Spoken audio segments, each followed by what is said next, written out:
The crack of the bullwhip cut through the autumn air like a gunshot. It was the 12th stroke, and the woman on her knees had stopped screaming 3 lashes ago. Her silence was worse than any cry could have been. September 12, 1883, Sterling Ranch, 15 miles south of Cheyenne, Wyoming. The yard was packed with nearly 20 men ranch hands and hired muscle watching their employer deliver what he called justice. Victor Sterling stood over the kneeling figure, his face red with whiskey and rage, the whip coiled in his meaty fist like a serpent waiting to strike again. The woman wore the remnants of what had once been a light blue cotton dress. Now it hung in tatters from her shoulders, exposing the landscape of scars that covered her back. Fresh blood mixed with old wounds, creating a patchwork of brutality that spoke of months, perhaps years, of systematic cruelty. Around her neck sat an iron collar, the kind that had been illegal for 2 decades, but still found use in forgotten corners of the territory where the law arrived late and left early. Her hands were bound behind her back with rough hemp rope. Her black hair, which might have been beautiful if given the chance, hung loose and matted with sweat and dust.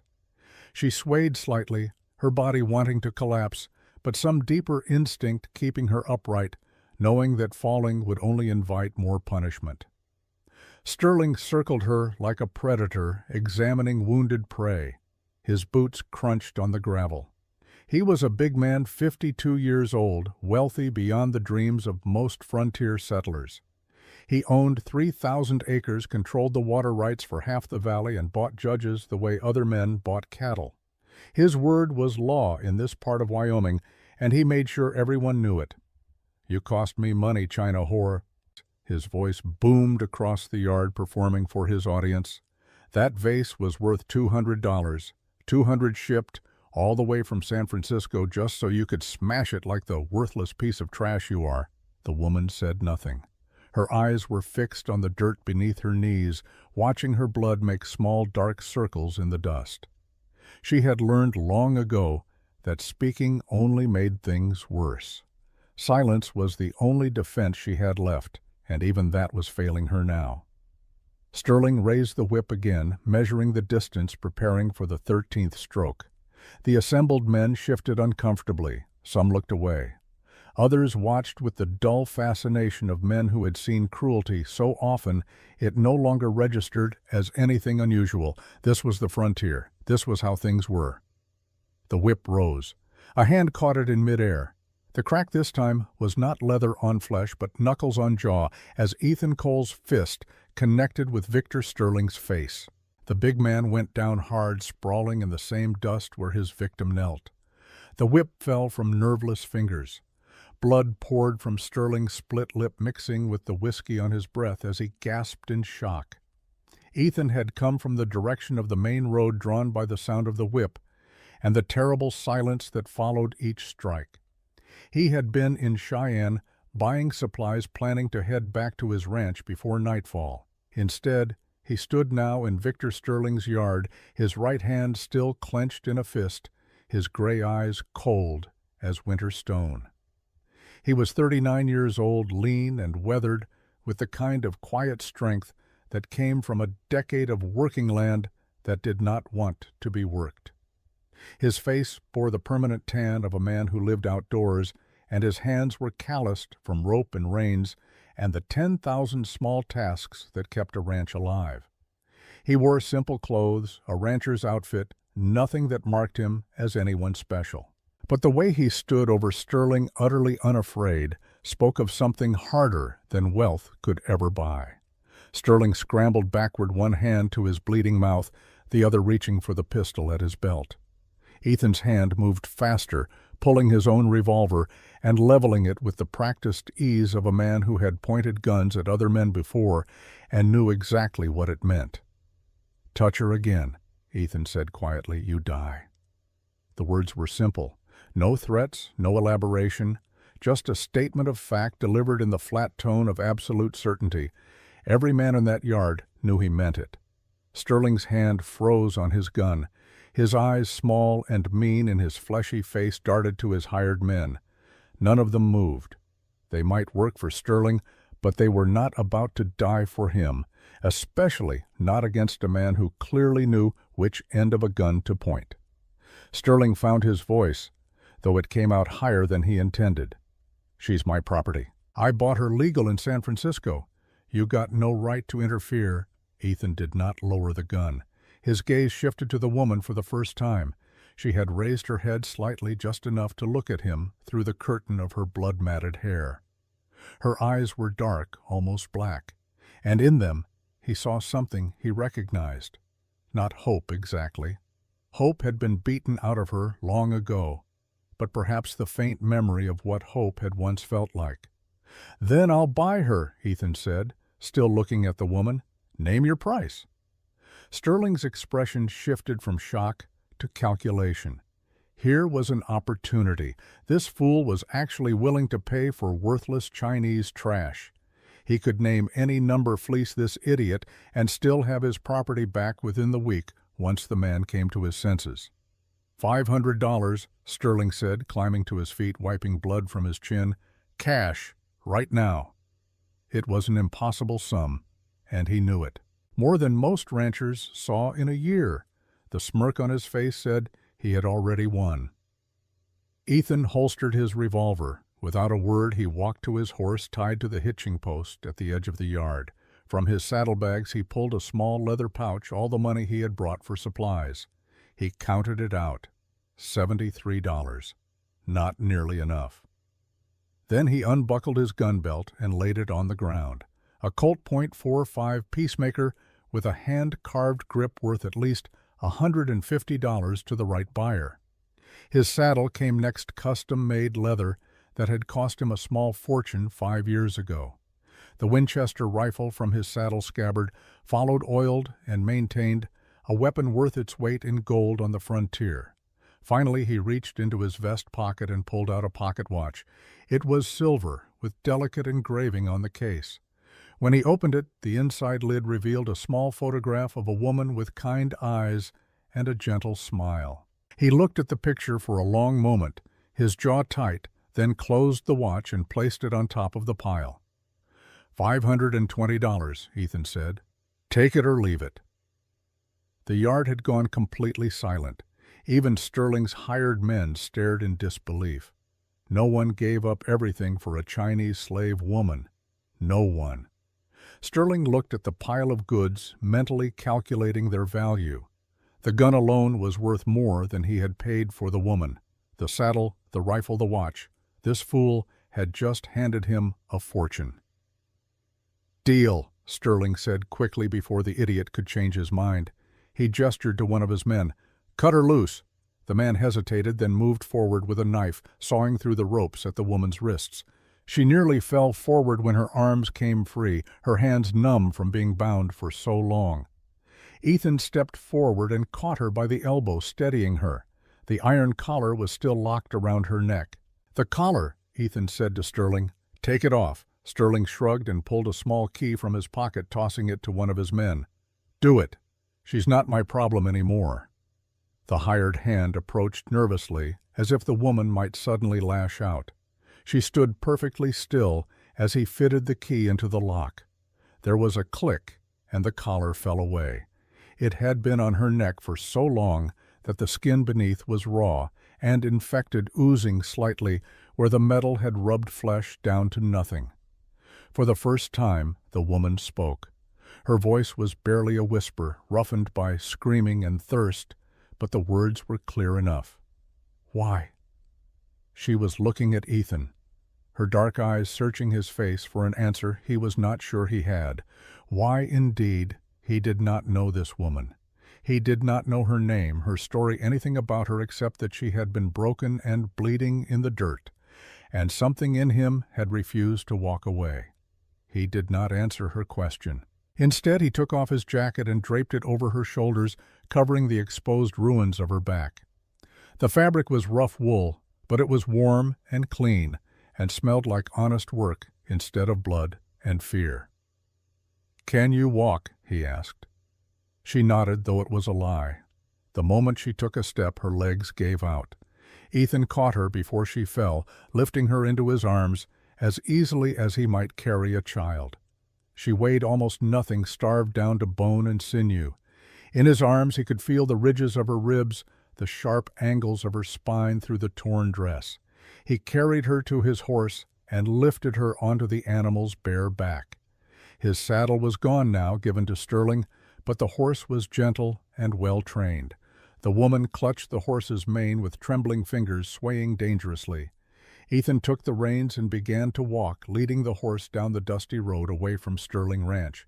Behind him, he heard Sterling's laughter, cruel and mocking. "You'll be back, Cole. Once you realize what worthless trash you bought, you'll come crawling back. I might even take her off your hands again, for the right price." Ethan did not turn around. He just kept walking, one hand on the horse's bridle, the other steadying the woman who sat hunched on its back like a broken doll. They were a mile down the road when she finally spoke again. "Why?" She repeated the same question, but this time it carried the weight of everything she had lost, everything that had been done to her, every moment of degradation and pain that had led to this impossible rescue by a stranger who made no sense. Ethan stopped walking. He looked up at her, this woman whose name he did not even know, and for a moment he saw someone else. Another woman, another time, another failure that haunted his dreams. 5 years ago, Fort Laramie. 120 miles north of where he stood now, a different life, when he had still believed in the future. Her name had been Sarah. Sarah Cole, born Sarah Mitchell, in Pennsylvania, come west, with her family in a covered wagon, married at 18 to a young soldier who promised her the world. Ethan had been that soldier, 24 years old, and full of the kind of certainty that only the young possessed. He had fought in the Indian Wars, earned his discharge, claimed his 160 acres under the Homestead Act, and built a cabin with his own hands. Sarah had turned that cabin into a home, filling it with laughter and light, and the smell of bread baking in their small iron stove. They had been happy. God, they had been so happy. The baby had come in the winter of 1878 during a storm that buried the valley in 6 feet of snow. Sarah had gone into labor 3 weeks early, and there had been no doctor, no midwife, just Ethan and his desperate, useless hands trying to help her through pain that seemed to have no end. The baby had come, breech-tangled in the cord, blue and still. Sarah had bled too much blood, soaking through the sheets faster than he could replace them. She had looked at him with eyes that already knew the truth, and in her last moments she had reached for his hand and made him promise. "Promise me," she had whispered, her voice fading like smoke. "Promise me you'll find happiness again, Ethan. Promise me you won't spend your life mourning. Promise." "I promise," he had said, lying, because what else could he say to his dying wife? She had died with his hand in hers, and the baby, a son, they had planned to name Daniel, had died without ever drawing breath. Ethan had buried them together in a single grave on a hill overlooking the ranch, wrapped in Sarah's wedding quilt, and for 5 years he had broken his promise every single day. He had turned himself into a ghost, a man who went through the motions of living without any of the substance. Work was his only companion, exhaustion his only friend. He spoke to no one, went to town only when supplies ran desperately low, and spent his nights staring at the ceiling of his cabin, listening to the silence where laughter used to be. He had failed Sarah. He had failed their son. He had failed to save them, failed to protect them, failed to keep the one promise that mattered, the unspoken vow that husband and wife make to each other. "I will not let you die." And now, standing on this dusty road with a woman he did not know bleeding on his horse, he understood with sudden, terrible clarity why he had given away everything he owned for a stranger. He was trying to keep a promise he had broken 5 years too late. He did not tell the woman any of this. How could he explain something he barely understood himself? Instead, he simply said, "Because no one else would." It was not the answer she wanted, but it was the only truth he had. They continued down the road in silence, the sun sinking lower in the western sky, painting the plains in shades of amber and gold. The woman on the horse drifted in and out of consciousness, her body finally giving in to the exhaustion and pain it had been fighting. Ethan kept one hand on her back, steadying her, making sure she did not fall. He learned her name in fragments whispered between moments of lucidity. May. Her name was May Chen. She was 22 years old, though the suffering etched into her face made her look a decade older. She had come from a place called Guangdong, which Ethan understood was somewhere in China, though geography had never been his strength. She had come to America in 1881, barely 19, sold to a ship captain by her own father after her mother died of fever. The captain had promised work in San Francisco, respectable work in a shop or laundry. Instead, she had found herself in a brothel on the Barbary Coast, where Chinese girls were bought and sold like livestock. She had tried to escape, been caught beaten, and sold again, this time to a labor contractor who shipped problem girls inland to be domestic servants. Victor Sterling had purchased her for $800, 3 times what Ethan had just paid, and for the past year she had been his property in every sense of the word. The scars on her back, she told him in a voice devoid of emotion, numbered 47. She had counted them, memorizing each one, turning her abuse into mathematics, because numbers were something she could control when everything else had been taken from her. Sterling had beaten her for breaking dishes, for speaking when not spoken to, for looking at him wrong, for breathing too loudly. He had beaten her when he was drunk, when he was angry, when he was bored. He had beaten her because she was there, and he could, and no one would stop him.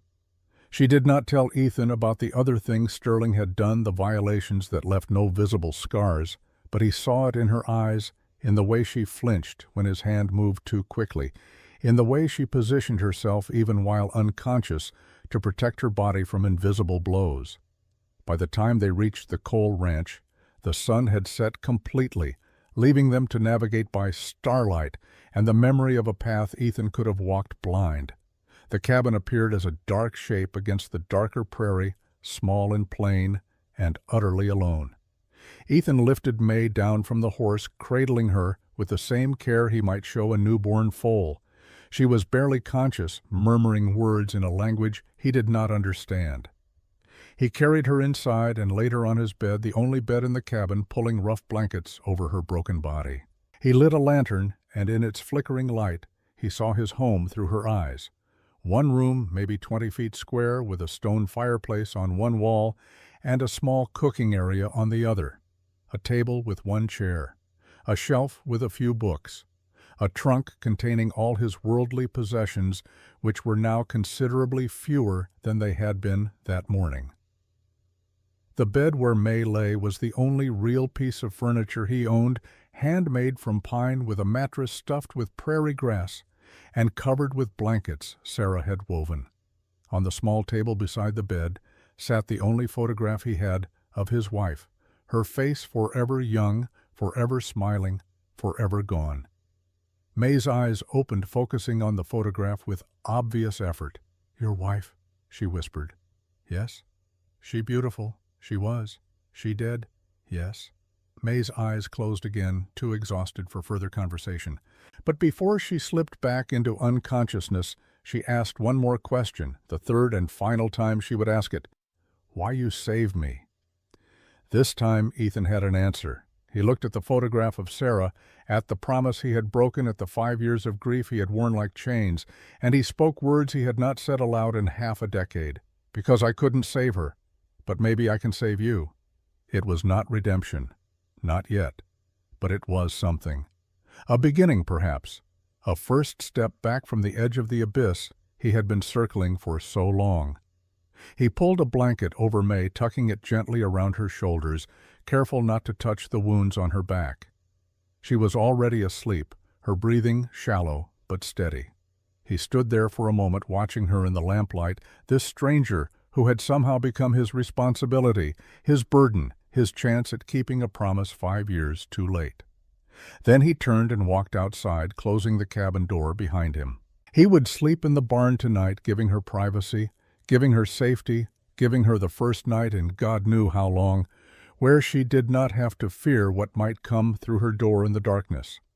Above him, The Wyoming sky stretched, infinite and cold, scattered with more stars than any man could count. Somewhere up there, if Sarah was watching, he hoped she understood what he had done.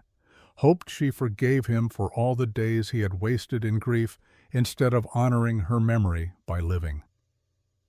The wind picked up, carrying the scent of coming winter, and Ethan Cole stood alone in the darkness, wondering what in God's name happened next. Inside the cabin, Machen slept for the first time in a year without an iron collar around her neck, and dreamed of something that might eventually, in time, resemble freedom. The first 3 days passed in careful silence. Ethan moved through his morning routines like a man performing a ritual he no longer believed in but could not abandon. Rise before dawn, light the stove, boil coffee in the battered tin pot that had survived more winters than he cared to count. Check on the woman sleeping in his bed. He never entered the room fully. Just opened the door enough to see that she was still breathing, still alive, then closed it again and went about his work. He left food outside the door. Cornbread wrapped in cloth, strips of dried venison, a tin cup of water drawn fresh from the well. The food disappeared. The cup returned empty, but he never saw her take them. On the afternoon of the first day, he heard movement inside the cabin while he was repairing fence posts 100 yards from the house. The door opened slightly, then closed. When he returned at dusk, he found his jacket, the one he had draped over her shoulders, folded neatly on the porch steps. It had been washed in the creek, still damp, smelling of lye soap he kept by the wash basin. She had not needed to do that. He told himself it meant nothing, just the automatic response of someone trained to serve. But he picked up the jacket and held it for a moment before hanging it on the peg by the door, and something in his chest that had been frozen for 5 years shifted almost imperceptibly. The second day he left bandages outside her door, along with a jar of salve Doc Miller had given him years ago for rope burns. The wounds on her back needed tending, needed cleaning, needed care he had no right to provide with his own hands. When he checked that evening, the bandages were gone, and he could smell the sharp medicinal scent of the salve through the cabin walls. He slept in the barn those nights, wrapped in a horse blanket that smelled of hay and leather and long solitude. The horses were good company, asking nothing of him but feed and water and the occasional kind word. He found himself talking to them in the darkness, rambling thoughts about nothing and everything, words he could not say to another human being. "Don't know what I'm doing," he told his mare, a patient old girl named Copper. "Don't know what happens now. She can't stay here forever. People will talk. But I gave my word she was safe, and I meant it." Copper huffed softly and went back to her hay. If she had opinions about his life choices, she kept them to herself. On the third night, everything changed. Ethan was nearly asleep when the screaming started. It cut through the barn walls like a knife high, and terrified and utterly inhuman in its anguish. He was on his feet and running before conscious thought caught up with instinct boots, unlaced hair wild from sleep. He hit the cabin door hard enough to make it bounce on its hinges. The room was dark except for the dying embers in the fireplace, painting everything in shades of red and shadow. May was on the bed, sitting upright, her eyes open, but seeing nothing of the present. She was trapped in whatever hell her mind had conjured, reliving something too terrible for daylight. She screamed again, a sound like tearing metal, and her hands clawed at her throat as if the iron collar was still there, still choking her. "May," Ethan said, trying to keep his voice calm, unthreatening. "May, you're safe. You're at the ranch. You're safe." She did not hear him. Her hands moved from her throat to her face, covering her eyes, pressing hard enough to hurt. Words poured out of her in Chinese, frantic and pleading, begging someone for something in a language Ethan could not understand. He took a step toward the bed. In one fluid motion, May's hand shot out and grabbed the knife he had left on the small bedside table, the one he had given her for protection. She held it in a grip that spoke of desperate familiarity. The blade pointed at him, her eyes wild and unseeing.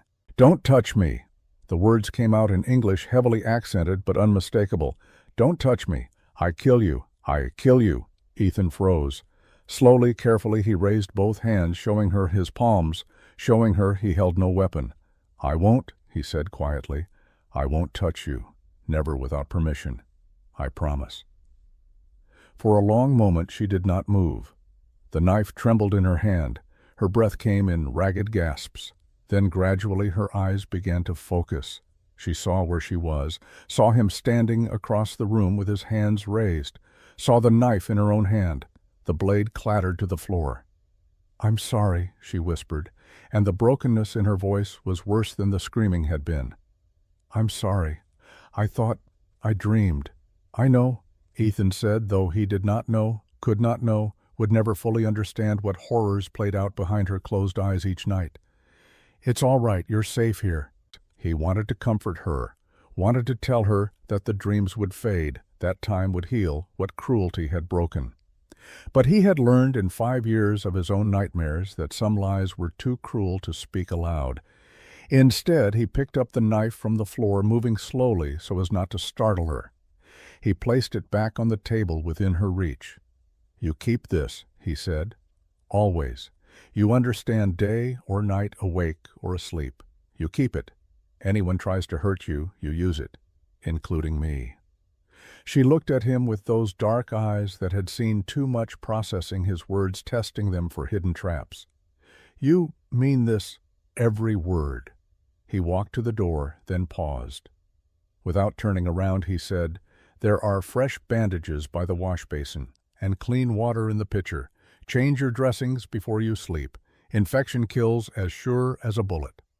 Then he left, closing the door behind him, giving her back her privacy and the illusion of safety that 4 walls and a locked door provided. The next morning, he found the bandages he had mentioned laid out neatly by his own bedroll in the barn. Beside them was a bowl of rice porridge, still warm, cooked with techniques he had never learned and flavors he did not recognize. She must have made it before dawn, must have carried it out to the barn while he was still sleeping. He sat on a hay bale and ate the porridge, slowly tasting not just the food, but the gesture behind it. Communication without words. An offering perhaps, or a thank you. Or simply proof that she too was trying to figure out how 2 broken people might exist in the same space without causing each other more damage. The days that followed fell into a new pattern. May emerged from the bedroom more often, moving through the cabin like a cautious ghost. She cleaned compulsively, scrubbing floors that were already clean, washing dishes that held no dirt, organizing shelves that needed no organization. Ethan understood it. She was claiming space, establishing routine, building the tiny rituals that made a place feel less like a prison. He gave her room to work, staying outside during the day, coming in only for meals. She cooked in the mornings and evenings, strange dishes that mixed Chinese techniques with frontier ingredients, rice when they had it, cornmeal when they did not. Wild onions she foraged from the creek bed. Rabbit he shot and she prepared in ways that made the stringy meat almost tender. They ate at opposite ends of the table at first. A careful distance maintained the silence between them, heavy with things neither could say. But it was not an unfriendly silence, more like 2 wild animals circling each other, learning the boundaries, testing the limits of this unexpected coexistence. A week after the nightmare, Ethan decided it was time for the next step. He found May hanging laundry on a line she had strung between the cabin and the barn, his shirts and her dress flapping in the constant Wyoming wind. She worked efficiently, clothespins held between her teeth, her movements speaking of long practice. May, he said, and she turned, the wariness still there but less pronounced. I want to teach you something. She waited, saying nothing, watching him with those eyes that missed nothing. English, he continued. You speak it well enough, but reading and writing might help. And I want to teach you to shoot properly, not just hold a gun, really shoot. For the first time since he had known her, he saw something other than fear or exhaustion cross her face. Curiosity, perhaps, or the faint ember of hope. Why you teach me? She asked. Because knowledge is the only thing no one can take from you, he said. Sterling took your freedom. This country took your home. But what's in your head, what you know what you can do, that's yours forever. She studied him for a long moment, searching for the lie, the manipulation, the hidden price. Finding none, she nodded slowly. I learn. They started that afternoon at the rough wooden table, Ethan's few books spread between them. A Bible, a farmer's almanac, a collection of Shakespeare plays Sarah had brought west in her trunk. May could speak English well enough to make herself understood, her accent thick, but her grammar surprisingly sound learned in fragments from a dozen cruel teachers who had demanded obedience in their language. But reading was different. He started with simple words, printing them in large letters on scraps of paper. Table, chair, horse, barn. She repeated each one carefully, her pronunciation improving with each repetition. Then she did something that surprised him. She pulled a small piece of charcoal from her pocket and drew strange, beautiful symbols next to his English words. Characters that looked like tiny pictures, each one a small work of art. Chinese writing, she explained. I show you, you show me. We both learn. So they did. He taught her to recognize letters and form words. She taught him that the symbol for person looked like a stick figure walking, and the symbol for big was a person with arms outstretched. They spent hours at that table, two people from different worlds building a bridge one word at a time.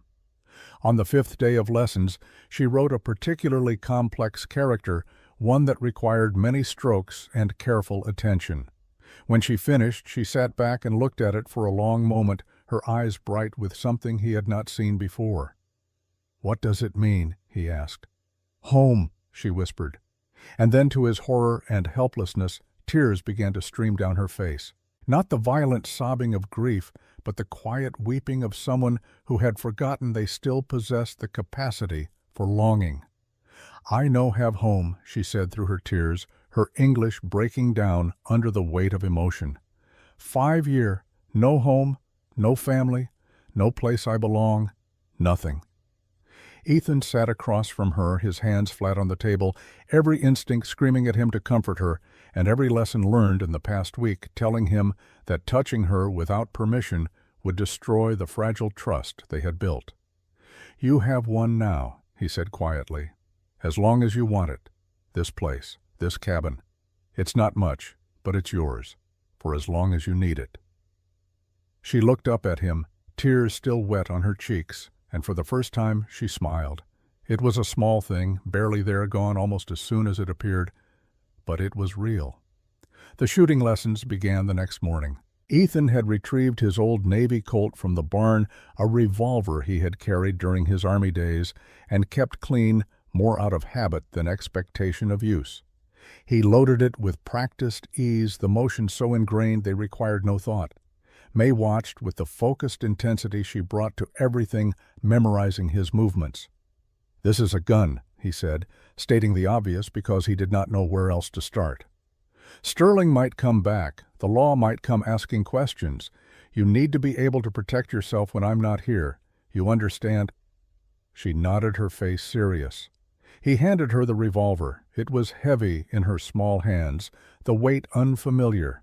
She held it awkwardly, finger near the trigger barrel, pointing in a direction that made him nervous. First rule, he said, gently adjusting her grip. Never point it at something you don't intend to kill. Second rule, finger off the trigger until you're ready to shoot. Third rule, assume it's always loaded even when you know it's not. She listened, absorbing every word. Then he stood behind her, reaching around to adjust her stance. His hands touched her arms, his chest nearly against her back, and he felt her entire body go rigid. He froze, ready to step away, but she took a deep breath and forced herself to relax. It's all right, she said quietly. I trust you. Now, Ethan Cole. The words hit him harder than any bullet could have. Trust. Such a small word for such an enormous gift. He adjusted her grip properly, showed her how to brace for the recoil, how to sight down the barrel. They spent an hour just on stance and breathing before he let her fire a single shot. When she finally pulled the trigger, the recoil knocked her back a step. The bullet went wide, missing the can he had set up by 20 feet. But she did not drop the gun or cry out. She just steadied herself and looked at him expectantly. "Again?" she asked. "Again." They practiced until the sun was high overhead, until her arms trembled with fatigue, and his voice was hoarse from instruction. By the end, she was hitting the cans more often than not, her small hands steady, her dark eyes narrowed in concentration. When the last can fell spinning end over end in the dust, she lowered the gun and turned to him.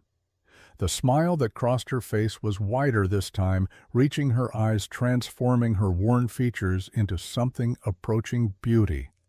"I did it," she said, wonder in her voice. "You did," Ethan agreed. "You're not helpless, May. You never were. You were just never given the chance to prove it." She looked down at the gun in her hands, testing its weight, feeling the power it represented. "Thank you," she said. "You, first person say I not weak. First person teach not hurt. First person—" She trailed off, searching for words in a language that was not her own, trying to express something too complex for her limited English. Finally, she just said, "First person who good."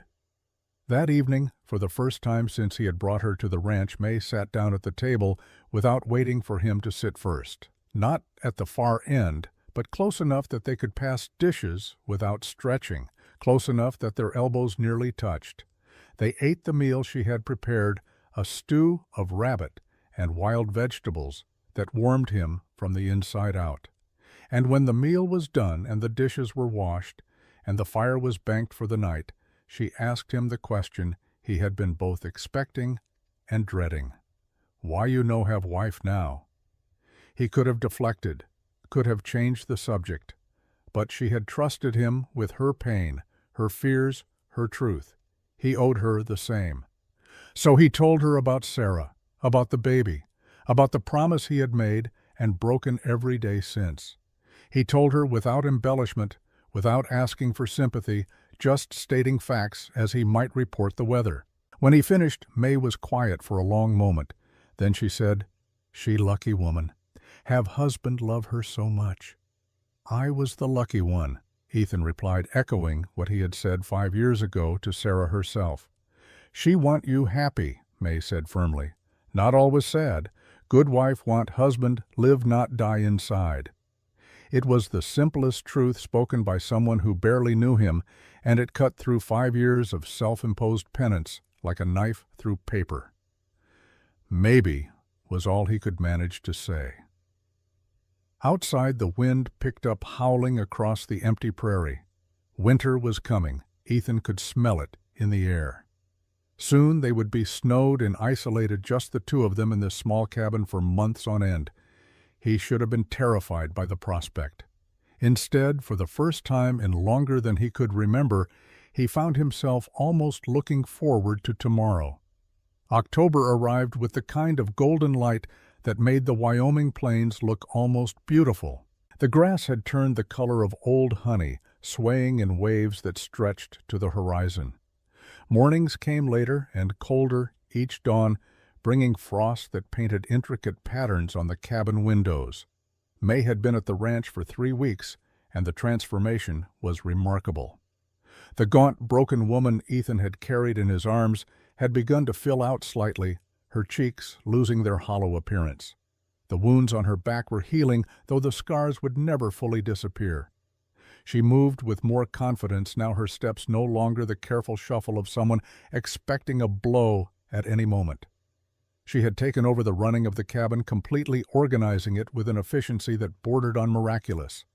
The single room now felt somehow larger, every item in its proper place, surfaces scrubbed clean of the accumulated grime of 5 years of bachelor neglect. She had even found Sarah's old sewing basket in the trunk and repaired all of Ethan's clothes, mending tears he had lived with so long he had forgotten they existed. More importantly, she had begun to speak freely. Not constant chatter, she was still too cautious for that, but real conversation. She asked questions about the ranch, about the animals, about Wyoming weather and American customs, and 1,000 other things her previous owners had never bothered to explain. Ethan found himself talking more in 3 weeks than he had in the previous 5 years, his voice growing stronger from the exercise. They had developed a rhythm, a partnership of sorts. Ethan handled the heavy work, the fence mending and cattle tending, and all the brutal labor that kept the ranch alive. May managed the domestic sphere, cooking and cleaning and tending the small vegetable garden she had started near the creek. But the lines between their domains blurred daily. She helped him feed the animals. He helped her carry water. They worked side by side more often than not, their silence comfortable now instead of strained.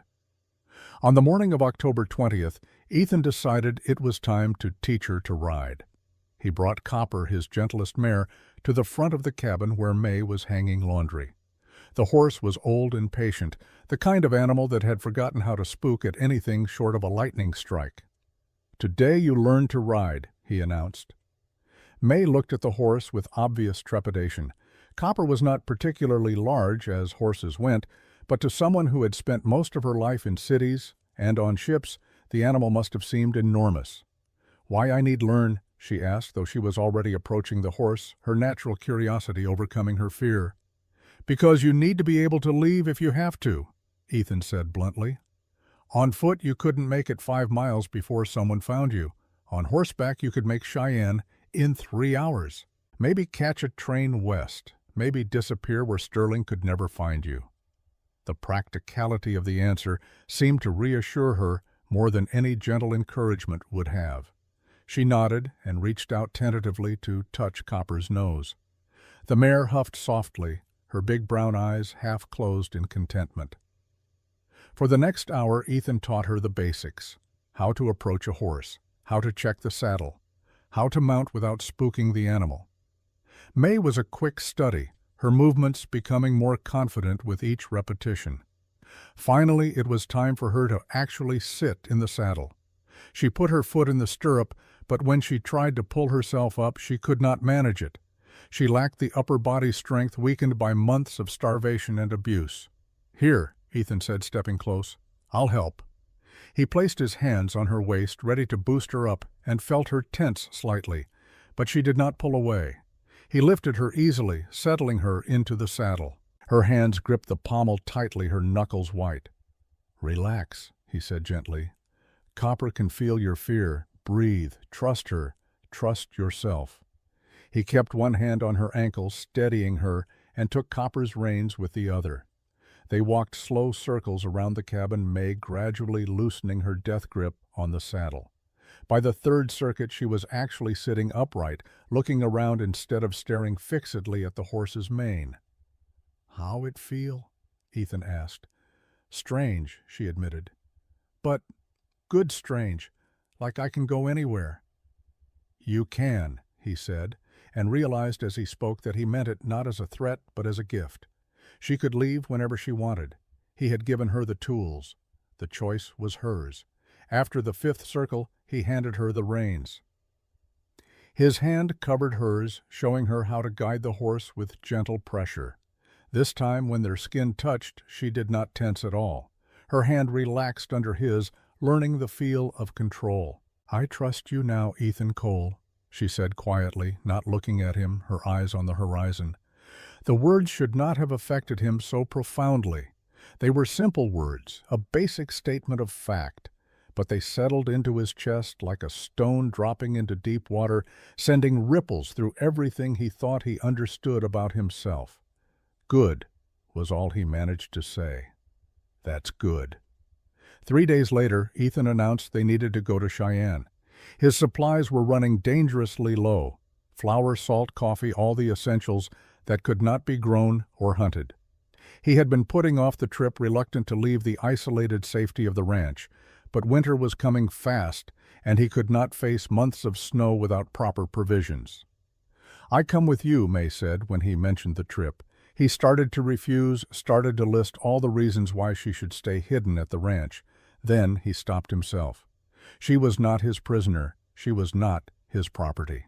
If she wanted to come, that was her choice. "All right," he said. but we need to get you proper clothes. That dress won't last through winter."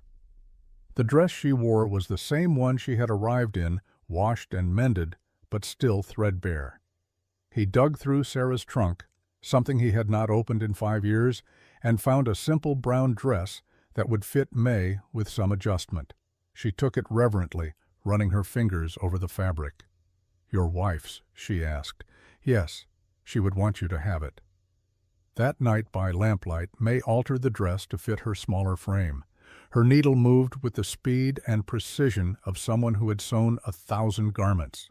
When she tried it on the next morning, she looked almost respectable, almost like any other frontier woman, instead of a refugee from brutality. The journey to Cheyenne took 3 hours on the wagon copper and another horse pulling them over roads rutted from autumn rains. May sat beside Ethan on the bench seat, her eyes wide as they passed other ranches, other people's signs of civilization she had not seen in weeks. Cheyenne on a Saturday was crowded and chaotic. Cowboys, fresh from cattle drives, spent their pay on whiskey and women. Merchants hawked goods from storefronts. Children ran wild in the streets. The noise and bustle hit May like a physical force. She moved closer to Ethan instinctively, seeking the shelter of his presence. Their first stop was the general store, a long wooden building that smelled of leather and tobacco and 1,000 other things. Behind the counter stood Mrs. Whitaker, a woman in her early 60s with kind eyes and hands roughened by decades of frontier life. She looked up as they entered, her gaze moving from Ethan to May and back again. Her expression was neutral, giving nothing away. "Ethan Cole," she said, her voice carefully pleasant. "Haven't seen you in months. And who might this be?" "This is Miss Chen," Ethan said, the lie coming easily. "She's staying at my ranch for a while. We need supplies." Mrs. Whitaker studied May for a long moment.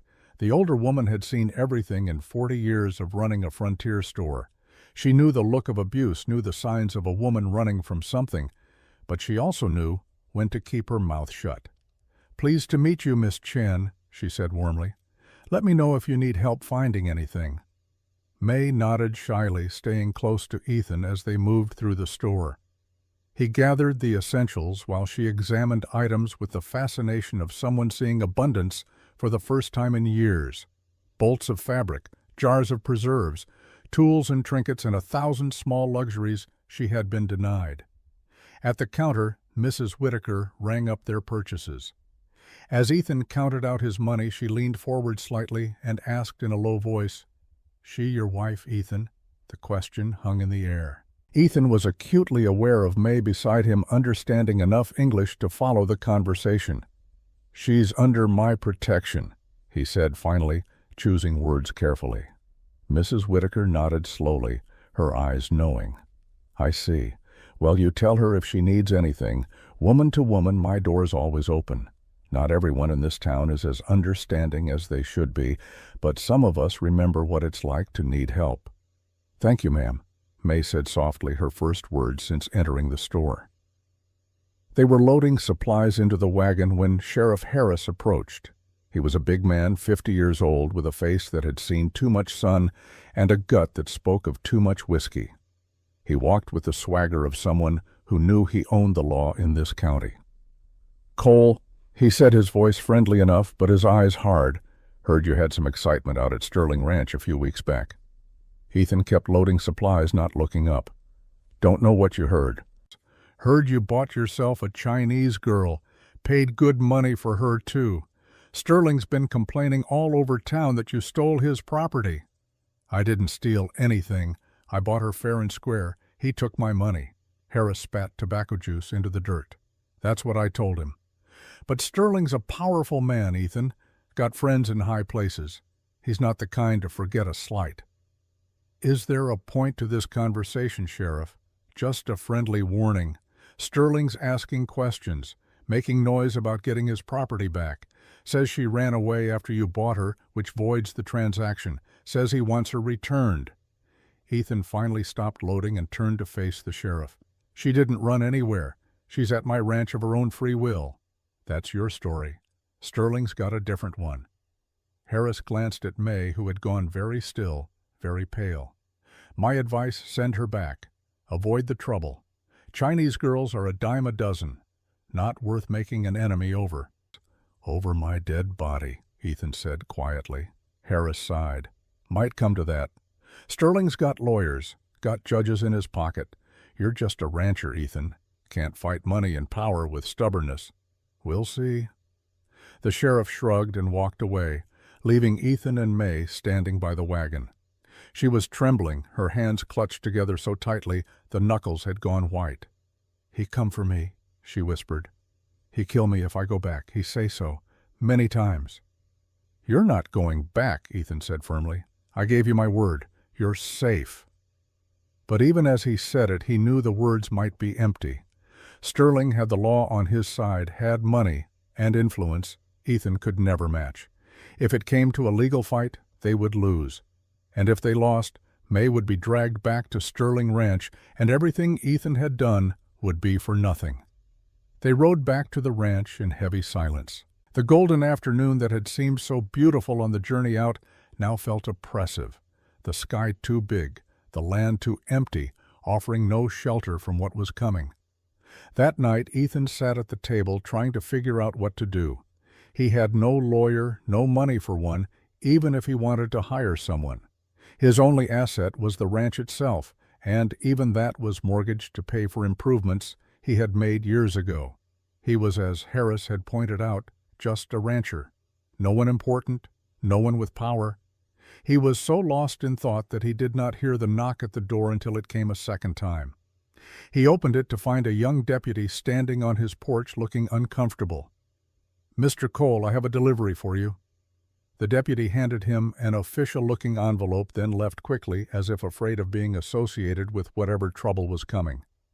Ethan opened the envelope with hands that wanted to shake but refused to let them.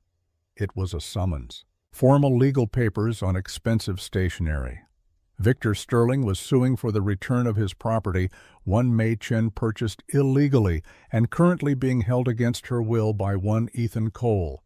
The plaintiff was further charging kidnapping, theft, and harboring a fugitive servant. The trial was set for November 5, 1883, 10 days from now. If Sterling won, May would be returned to him, and Ethan would face 5 years in prison. Ethan read the document 3 times, each reading making the words no less terrible. He had known this was coming, had felt it building like a storm on the horizon. But seeing it in black and white, official and final, made it real in a way warnings never could. He looked up to find May standing in the doorway to the bedroom, her face pale, her eyes wide with terror. "What'd it say?" she asked, though clearly she already knew. "Sterling's taking us to court, wants you back, claims I kidnapped you." Her hand went to her throat, touching the place where the iron collar had sat. A phantom weight she would carry forever. "I run," she said, her voice breaking. "I go now, tonight. He no find me, you safe." "No." Ethan stood the paper crumpling in his fist. "Running makes you look guilty, makes everything he says true. Then what we do—" She was crying now, tears streaming down her face, all the strength she had built over the past weeks crumbling in the face of this new threat. "He have money, he have lawyer, he have sheriff. We have nothing, we have the truth," Ethan said, knowing how weak it sounded, how naive. "And we'll find people to testify. Reverend Thomas saw what Sterling did to you. He'll speak for us." "What if we lose?" "We won't." "But what if we lose?" She screamed the question, all her carefully maintained control shattering. "What if Judge say I go back? What if they take me? What if Sterling, what if he—" She could not finish the sentence. Did not need to. They both knew what Sterling would do, the vengeance he would take for this humiliation, the things he would do to her that would make the whipping seem merciful by comparison. Ethan crossed the room in 3 strides. He knew he should not touch her without permission, knew all the careful boundaries they had established. But she was falling apart, and he could not just stand there and watch. "May," he said, and when she did not respond, he did something he had not done in 3 weeks. He pulled her into his arms, holding her, the way he might hold a terrified child, protective and fierce and utterly determined. She stiffened for just a moment, old instincts screaming danger, then she collapsed against him, her face pressed to his chest, her whole body shaking with sobs that came from a place so deep they seemed to have no bottom. "If we lose," Ethan said into her hair, his own voice rough with emotion he had tried to bury, "we run together, you hear me, together. I won't let them take you back. I won't let him touch you. I swear it on everything I have." "You lose everything," she sobbed. "Ranch, home, life, all for me. Why? Why you do this?" He had asked himself the same question 100 times since that day at Sterling Ranch. Why had he given up everything he owned for a stranger? Why was he willing to give up even more now? Why did the thought of her being hurt make him want to burn the world down?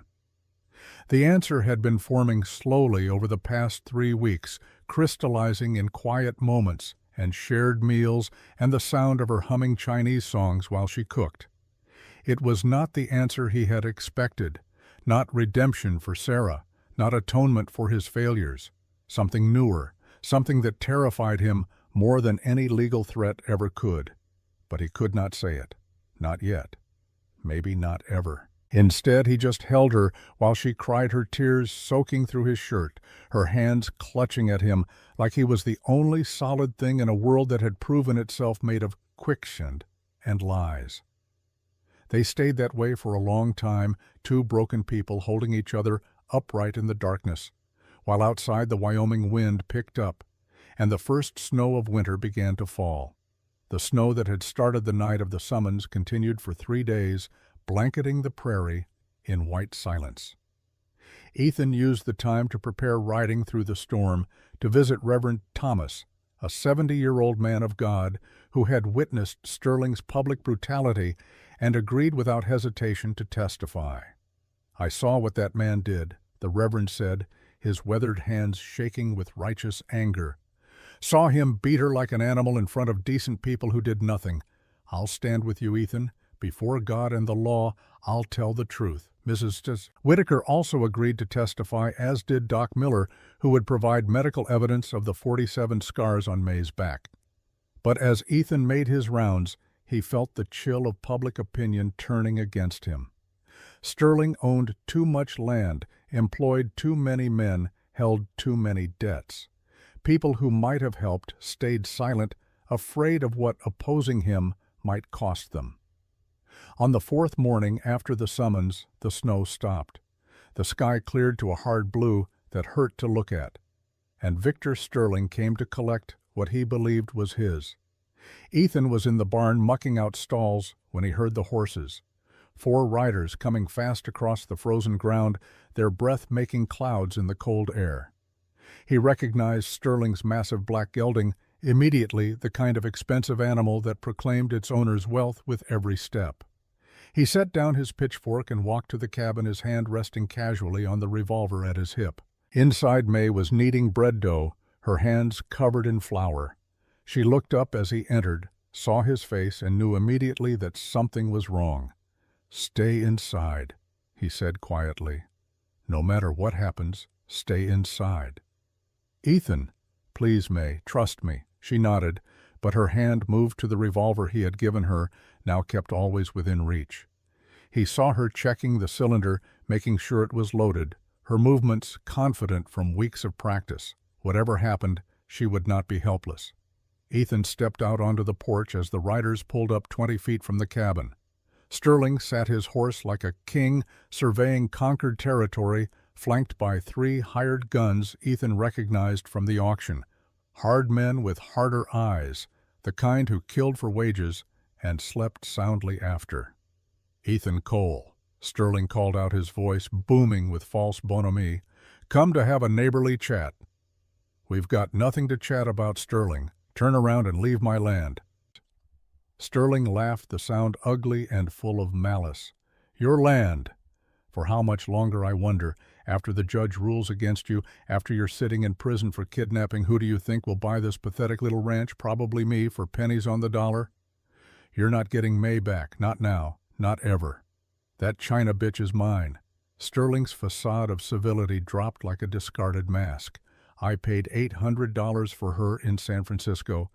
You think your $20 makes her yours? You stole my property, Cole, and I'm here to take her back. She's not property. She's a human being. The law says different. Chinese Exclusion Act says she can't even be a citizen. Contract I have says she's my servant for 10 years. Judge Morrison, who happens to be a good friend of mine, agrees with me. You're on the wrong side of this, Cole. Smart thing to do is bring her out now. Save yourself the legal trouble." "Go to hell." Sterling's face darkened with genuine rage. He gestured to his men, and they began to spread out, circling toward the cabin from different angles. "Last chance, Cole. Send her out or we take her." The cabin door opened. May stepped out onto the porch, and for a moment Sterling smiled triumphantly. Then he saw what she carried. The revolver in her hands was steady, pointed directly at his chest, her finger on the trigger, her face utterly calm. "You no take me," she said, her English clear and strong. "I no belong to you. I no belong to no one." Sterling's hired guns tensed, hands moving toward their weapons. The moment balanced on a knife's edge, 4 guns against 2, the mathematics of violence working themselves out in the cold morning air. "Well, well," Sterling said, his voice dripping with mockery. "The China whore learned to shoot. How adorable. You really think you can kill all of us before we put you down?" "Maybe no kill all," May agreed, her aim never wavering. "But I kill you. First bullet go in your heart. You die before you hit ground. Worth it." Something in her voice, some absolute conviction, made Sterling pause. He looked at her, really looked, and saw what Ethan had seen weeks ago. This was not a victim anymore. This was someone who had suffered everything the world could throw at her, and emerged on the other side transformed. Someone who had nothing left to lose and therefore everything to fight for. "You've got fire," Sterling admitted, grudging respect mixing with his hatred. "I'll give you that. But fire gets you burned, girl. That's what happens to those who forget their place." "My place is here," May said fiercely. "This my home. Ethan my family. You nothing to me. Less than nothing." Ethan stood beside her, now his own gun drawn, presenting a united front. 2 people who had every reason to give up, refusing to bend. Sterling's horse danced nervously, sensing the tension. For a long moment no one moved. Then Sterling laughed again, that same ugly sound. "Fine. Keep your little pet for now, Cole. But in 5 days, when Judge Morrison rules in my favor, she's coming home with me. And I promise you everything she's suffered before will seem like a mercy compared to what I'll do to her for this humiliation." He pulled hard on the reins, turning his horse. "And Cole, when you're rotting in prison for kidnapping, I'll make sure she knows it's her fault. That you threw your life away for worthless Chinese trash. I'll make sure she lives with that guilt every day I own her." The riders left, kicking up frozen earth, their laughter carrying back on the wind. Ethan and May stood on the porch until they disappeared over the horizon, until even the sound of hoofbeats faded to nothing. Only then did May lower her gun. Her hands began to shake violently, the adrenaline draining out of her all at once. The revolver slipped from her fingers, clattering on the wooden planks. She sank down onto the steps, wrapping her arms around herself, her whole body trembling. Ethan sat beside her, not touching, just present. "I almost shoot him," she whispered. "I want to, so much. I want pull trigger, watch him die." "I know. That make me bad person." "No," Ethan said quietly. "That makes you human." They sat in the cold for a long time, the winter sun offering light, but no warmth. Finally, May spoke again. "He kill me if I go back. You hear him. He say so." "You're not going back. How you stop judge, how you stop law?" Her voice rose, panic creeping in. "He say Judge Morrison his friend. Already decided. We lose before we start." Ethan had no answer that would comfort her. She was right. They were walking into a rigged game, fighting with empty hands against an opponent who controlled every card in the deck. That night, May could not sleep. Ethan heard her pacing in the bedroom, heard her crying softly when she thought he could not hear. Near midnight, he heard the bedroom door open. He sat up in his bedroll by the fireplace to find her standing there, wrapped in a blanket, her face pale in the dim light. "I scared," she admitted, the words so simple and honest they broke his heart. "I no want to be scared, but I am. All time now. Can't stop." "Come here," Ethan said, opening his arms. She crossed the room and sank down onto the floor beside him. He wrapped the blanket around both of them, holding her the way he had the night they got the summons. But this time, instead of crying, she just pressed close to him, seeking warmth and the illusion of safety. "Can I stay?" she asked. "Here, on floor with you, just tonight. I no sleep alone. Of course." She lay down beside him, her back to his chest, his arm draped over her protectively. They lay there, fully clothed, nothing improper, just two frightened people finding comfort in not being alone. He could feel her heartbeat gradually slowing, her breathing evening out as exhaustion finally claimed her.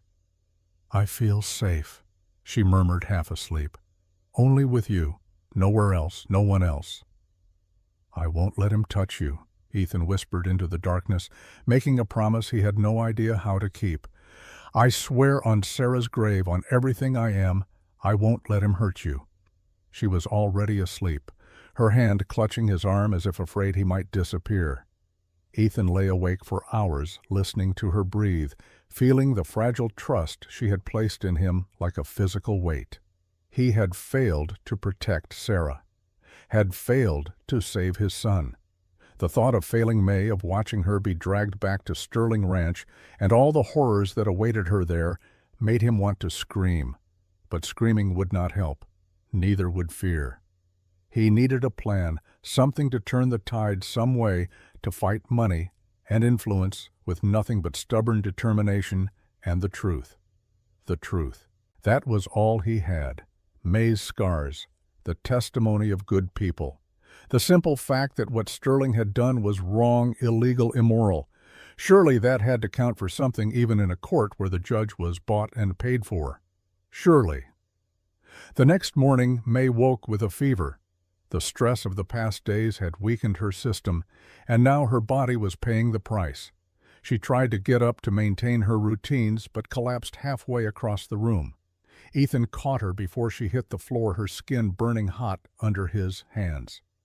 He carried her back to bed and rode hard to fetch Doc Miller, an old frontier physician who had seen everything and was surprised by nothing. The doctor examined May thoroughly, his face grave. "It's not infection from the old wounds," he said, washing his hands in the basin. "It's exhaustion. Fear the body shutting down from too much strain.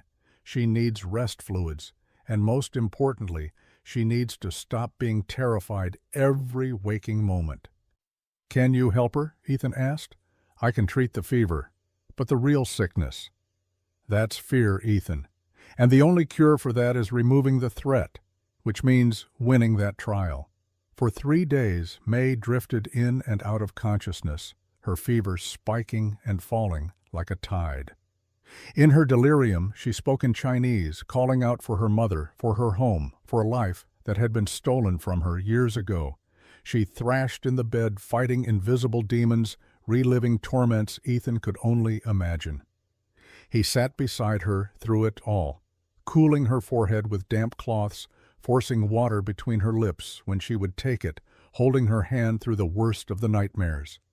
He barely slept, afraid that if he left her alone, even for a moment, she would slip away from him the way Sarah had. On the 3rd night, deep in the darkest hours before dawn, May's fever broke. Her eyes opened clear and focused for the first time in days. "You stay," she whispered, seeing him slumped in the chair beside the bed, exhaustion written in every line of his face. "Where else would I go? You barely know me. Why you care so much?" It was the question he had been avoiding, the truth he was not ready to speak. But she deserved an answer, deserved to know why he was willing to risk everything. "Because," he said slowly, choosing each word with care, "for 5 years I've been dead inside, going through the motions, working myself to exhaustion so I could sleep without dreaming. And then you came. And, somehow without meaning to, you made me want to live again. made me remember what it feels like to care about something other than my own pain. May's eyes filled with tears. I know worth this. I know worth you losing everything. That's not your choice to make, Ethan said firmly. I'm a grown man. I make my own decisions. And I've decided that losing everything to keep you safe is better than keeping everything and living the way I was before. At least this way, even if we lose, I'll know I tried. I'll know I didn't just walk away. She reached out and took his hand, her grip weak but determined. Then we fight. Together. We fight and we no give up, even if whole world against us. Even then, he agreed. The next morning, Reverend Thomas rode out to the ranch with news. He had been asking around town trying to drum up support, and what he had learned made Ethan's blood run cold. Judge Morrison is Sterling's man through and through, the Reverend said, his face grim. He owes Sterling money, lots of it. Gambling debts. Sterling's been paying them off in exchange for favorable rulings. Everyone knows it, but no one will say it out loud because Morrison controls the court. So the trial is just for show, Ethan said flatly. He's already decided to rule for Sterling. That's my understanding, yes. But there's still hope. If we can make the case public enough, shameful enough, Morrison might have to rule honestly to save his own reputation. If enough people see May's scars, hear her testimony, witness Sterling's cruelty laid bare, the judge won't be able to ignore it without destroying himself politically. So we turn the trial into theater, Ethan said, slowly understanding. Force him to rule on the evidence in front of witnesses he can't intimidate. Exactly. Pack that courthouse. Make sure every newspaper in the territory sends a reporter. Turn it into the kind of spectacle that Morrison can't sweep under the rug. It was a slim hope, but it was better than nothing. Over the next 2 days, with May slowly recovering, they prepared. Mrs. Whitaker spread word through the women's church circle. Reverend Thomas preached a sermon about justice and mercy that everyone knew was really about the upcoming trial. Doc Miller documented every scar on May's back with clinical precision, creating a medical record that could not be dismissed. And Ethan taught May what she would need to say, how to tell her story in English, clear enough for a courtroom to understand, how to look the judge in the eye and speak her truth without flinching. They want see me as victim, May said during one of their practice sessions.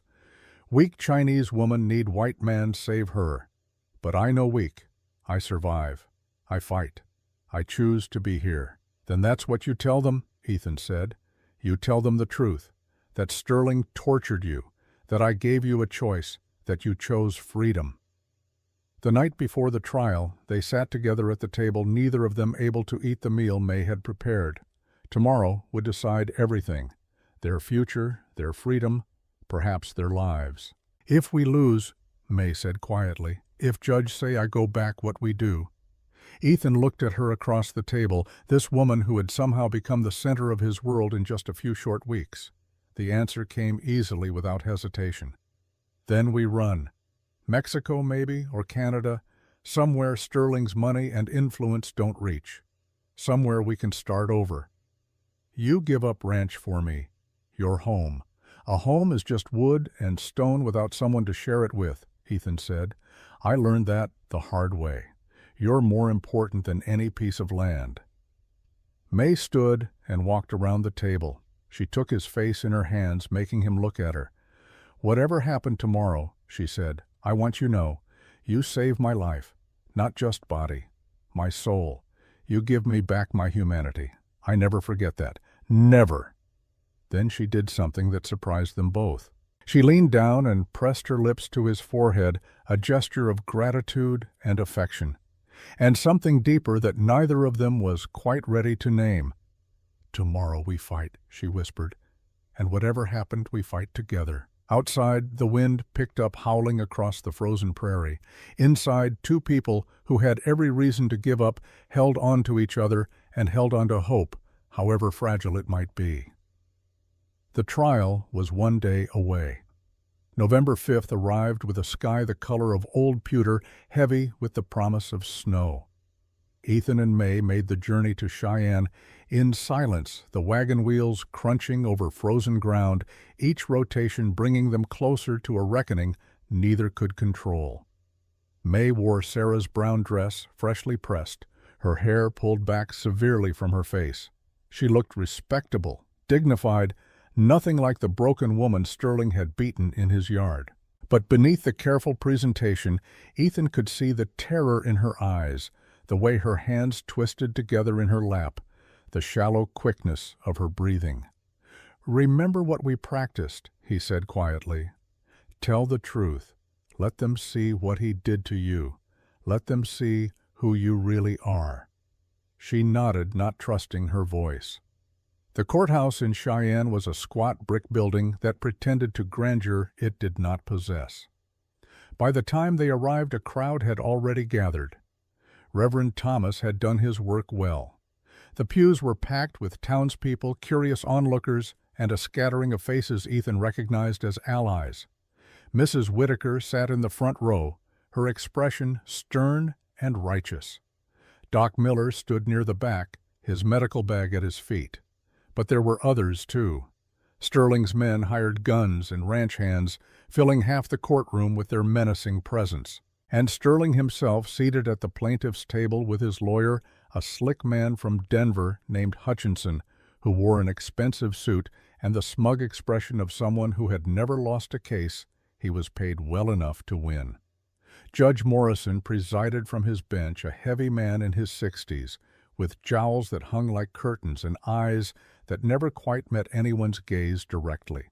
He looked at May with the kind of dismissive contempt reserved for things rather than people, and Ethan felt his jaw tighten with helpless rage. "All rise," the bailiff called, though everyone was already standing. "The Territorial Court of Wyoming is now in session, the Honorable Judge William Morrison presiding. Case number 47, Victor Sterling versus Ethan Cole regarding the return of property and charges of kidnapping." Property, not person. Property. The word hung in the air like a curse. Sterling's lawyer stood smoothing his jacket, playing to the crowd with the ease of a practiced performer. "Your Honor, this is a simple matter of law and contract. My client, Mr. Victor Sterling, legally purchased a Chinese servant woman named May Chen in San Francisco for the sum of $800. The bill of sale and contract are matters of public record." He produced documents with a flourish, handing them to the bailiff, who passed them to the judge. Morrison made a show of examining them, though Ethan suspected he had seen them long before today. "The contract clearly states that Miss Chen agreed to 10 years of service in exchange for passage to America and employment. She placed her mark here, witnessed by a notary public. Everything legal, everything proper." Hutchinson turned to face the courtroom, his voice rising with theatrical indignation. "But 3 weeks ago, the defendant, Mr. Ethan Cole, interfered with Mr. Sterling's lawful discipline of his servant. He assaulted my client, threatened him with a firearm, and then purchased Miss Chen for the absurdly low sum of $20, knowing full well she was worth far more. This was not a legitimate transaction, but a theft disguised as commerce." He paused, letting the words sink in. "Furthermore, after this illegal purchase, Miss Chen fled Mr. Sterling's property. Under territorial law, when a contracted servant flees before the completion of their service, the contract is void, and the servant must be returned to their rightful owner. Mr. Cole then compounded his crimes by harboring this fugitive, refusing all lawful requests for her return, and threatening violence against those who came to retrieve Mr. Sterling's property." The lawyer's voice dropped to a reasonable, almost sympathetic tone. "We understand that Mr. Cole may have been motivated by misguided compassion, but compassion does not supersede law. The Chinese Exclusion Act of 1882 makes clear that Chinese nationals cannot claim the protections of citizenship. Miss Chen is not entitled to the same legal considerations as an American woman. She is a contracted servant who has violated her agreement. The law is clear. She must be returned." He sat down, satisfaction radiating from every line of his body. Around the courtroom, Sterling's men nodded and murmured approval. It was a good performance, calculated and cold and completely convincing. Judge Morrison cleared his throat. "Mr. Cole, do you have representation?" Ethan stood. "No, Your Honor. I'll speak for myself." "Very well. Present your defense." Ethan had never been comfortable with public speaking, had spent most of his adult life avoiding situations that required it. But as he faced the judge with May sitting small and frightened at his side, he found words he did not know he possessed. "Your Honor, everything Mr. Hutchinson said is true as far as the facts go. But facts without context are just lies dressed up pretty. Yes, I bought May Chen from Victor Sterling, but the reason I bought her is because I watched him beat her with a bullwhip in front of 20 witnesses, 12 lashes on her back while she was bound and collared like an animal." A murmur ran through the courtroom. Morrison banged his gavel once perfunctorily. "I have witnesses who will testify to what Sterling did. Reverend Thomas, who saw the beating, Mrs. Whitaker, who saw May's condition afterward, Doc Miller, who documented her injuries. 47 scars, Your Honor. 47 times that man used a whip on a woman who weighed less than 100 pounds. Hutchinson was on his feet immediately. "Objection, Your Honor. Mr. Sterling had every legal right to discipline his servant. The manner of discipline, while perhaps harsh to modern sensibilities, does not invalidate his ownership." "Ownership?" Ethan's voice rose despite his effort to control it. "We fought a war 20 years ago to end ownership of human beings. The 13th Amendment abolished slavery." "The 13th Amendment applies to citizens," Hutchinson shot back. "As I've already established, the Chinese Exclusion Act makes clear that Chinese nationals are not entitled to citizenship. They exist in a separate legal category. Mr. Sterling's contract with Miss Chen is no different from a contract with any other laborer." "Laborers can quit," Ethan said. "Laborers don't wear iron collars. Laborers aren't beaten bloody for breaking a dish." Judge Morrison leaned forward, his face a mask of judicial impartiality that fooled no one who knew his connections to Sterling. "Mr. Cole, do you have actual evidence that Mr. Sterling's treatment exceeded the bounds of reasonable discipline, or is this merely your personal opinion based on sentiment rather than law?" It was a trap, and Ethan knew it. Morrison was giving him rope to hang himself with, forcing him to admit he had no legal standing, no real defense against the machinery of law and money grinding toward its predetermined conclusion. "I have witnesses, Your Honor. Let them speak." Reverend Thomas took the stand first, his weathered hands gripping his Bible like a shield. "I witnessed Victor Sterling whipping Miss Chen in his ranch yard." The old preacher said, his voice steady despite his age. 12 lashes with a bullwhip designed for breaking horses. She was on her knees, bound with an iron collar around her neck. She was bleeding. She had stopped screaming. And Sterling was laughing. "And why were you at Sterling Ranch that day, Reverend?" Hutchinson asked during cross-examination. "I was there to discuss a land dispute with one of Mr. Sterling's neighbors." "So you were not there specifically to witness this alleged incident?" "No, but I saw what I saw." "And yet you did nothing to stop it. You, a man of God, watched a woman being beaten and did not intervene. Why is that?" The question was cruel and calculated. Reverend Thomas's face flushed with shame. "I am an old man. Sterling had armed guards. I was afraid." "So you were afraid, but Mr. Cole was not. Interesting. Tell me, Reverend, how much did Mr. Cole pay you to testify today?" "He paid me nothing. I'm here because it's the right thing to do." "Of course," Hutchinson said smoothly. "No further questions." Mrs. Whitaker testified next, describing May's condition when she first saw her in the general store. Doc Miller took the stand, his medical bag at his feet, his weathered face grave. "I examined Miss Chen 2 weeks ago," he said. "I documented 47 distinct scars on her back shoulders and upper arms. These are consistent with repeated whipping over an extended period.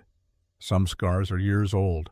Others are recent, within the past 6 months. Several showed signs of infection that could have been fatal without treatment." He pulled out a hand-drawn diagram from his bag showing the location of each scar.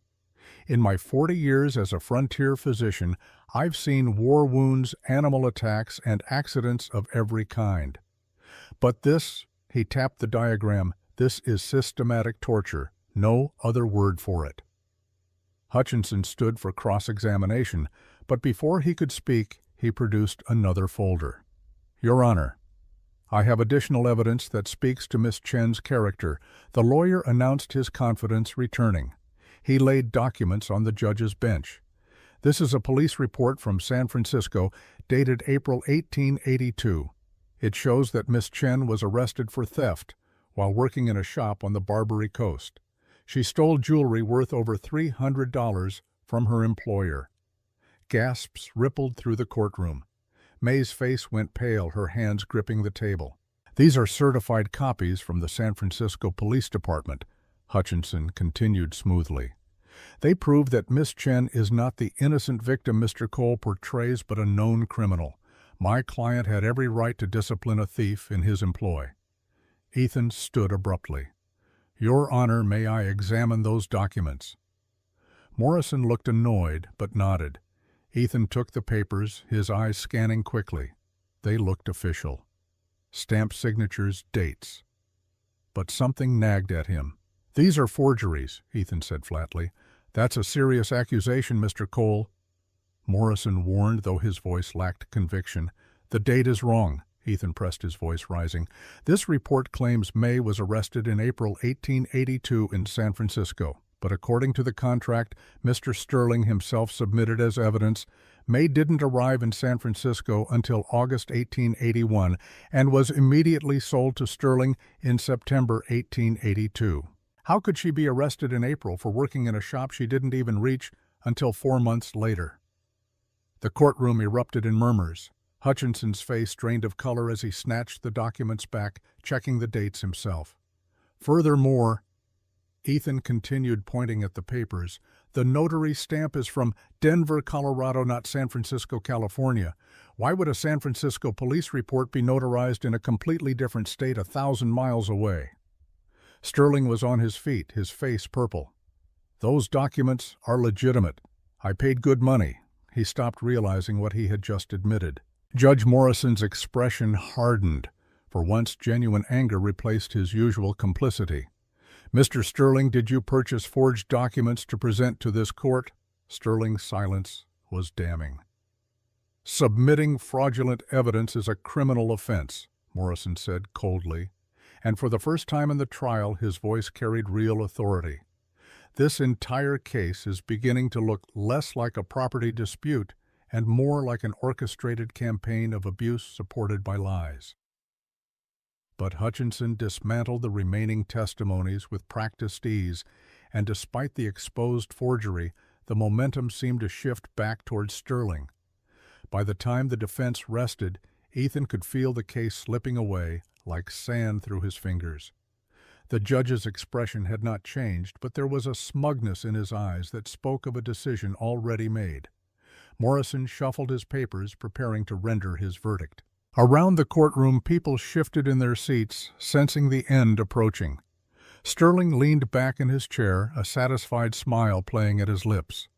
Based on the evidence presented, Morrison began, his voice carrying the weight of false authority, I find that the contract between Mr. Sterling and Miss Chen is valid and binding.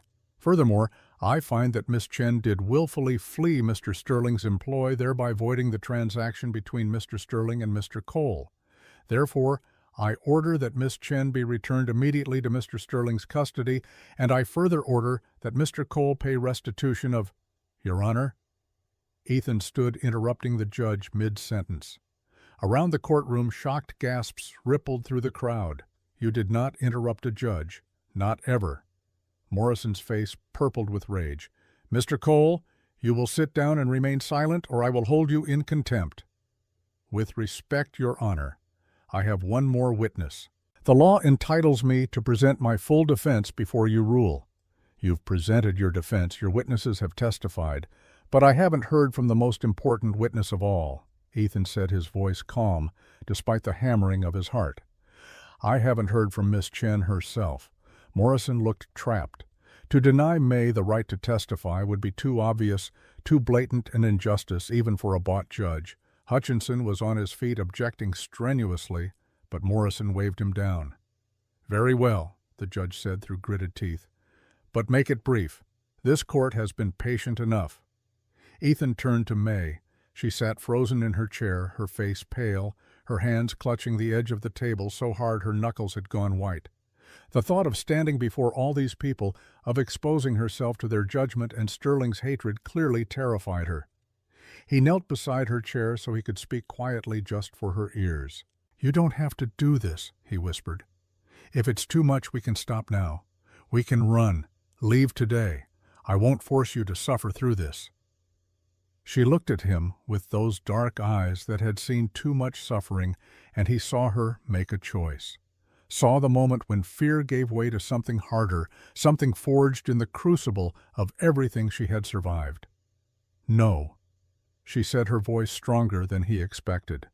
"No more running, no more hiding. I tell truth, I show them." She stood and Ethan helped her to the witness stand. The bailiff administered the oath, and she placed her hand on the Bible, swearing to tell the truth in a voice that only trembled slightly. Hutchinson stood immediately. "Your Honor, this is highly irregular.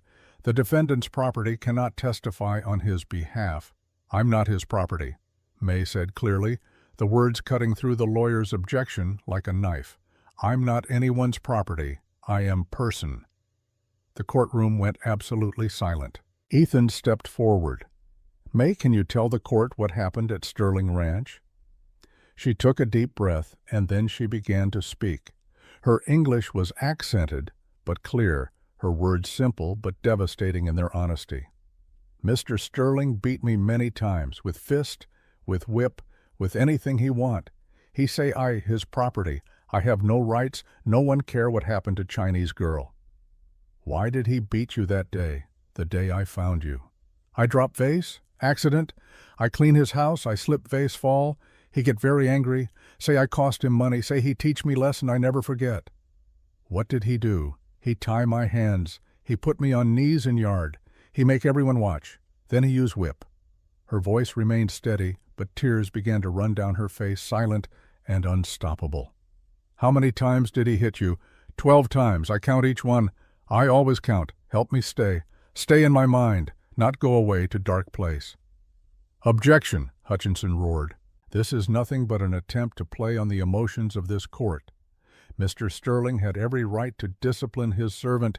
Did he have the right to do this?" May stood up from the witness chair. Before anyone could stop her, she reached back and began to unbutton her dress. "Miss Chen," Morrison shouted, "you will sit down immediately."